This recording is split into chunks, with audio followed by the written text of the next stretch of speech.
بسم اللہ الرحمن الرحیم۔ السلام علیکم۔ آج جو ہم خط پڑھیں گے اس کا عنوان ہے کہ اپنے دوست کو خط لکھیے جس میں کسی پکنک کا احوال درج ہو۔ پیارے دوست یامین، خوش رہو، کافی عرصے سے تمہارا کوئی خط نہیں ملا، حال احوال سے بے خبری ہے۔ میری پڑھائی ٹھیک ٹھاک چل رہی ہے۔ سخت پڑھائی کے درمیان ہمارے اساتذہ نے ایک دن پکنک کا اہتمام کر کے تفریح کا موقع فراہم کیا۔ قسم قسم کے کھانے بنوا کر خوب تیار ہو کر صبح اسکول پہنچ گئے۔ سب خوش تھے۔ ہمارے استاد نے پکنک کے بارے میں کچھ باتیں سمجھائیں، ضروری ہدایتیں دیں، ان پر عمل کرنا ضروری ہے۔ سب نے سنا اور ان پر عمل کرنے کا وعدہ کر لیا۔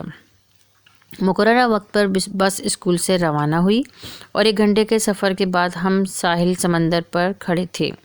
اس مقام کا نام ہاکس بے تھا جہاں ہمارے اساتذہ نے ایک ہٹ بک کرایا ہوا تھا۔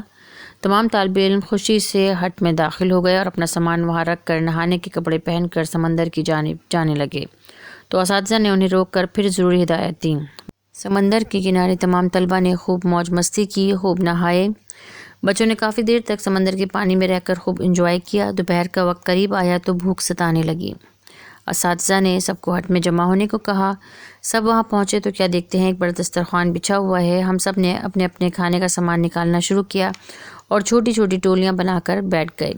کھانا کھانے لگے، اپنا کھانا کم کھاتے اور دوسرے کا زیادہ کھاتے۔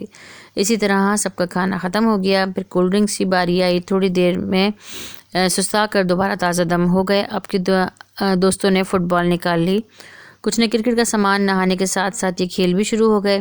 اس کے ساتھ ہی بچوں نے گھوڑے اور اونٹ وغیرہ کی سواری بھی کی۔ بڑا مزہ آیا۔ اب شام کے آثار نظر آنے لگے تو اساتذہ کرام نے واپسی کا اشارہ کیا۔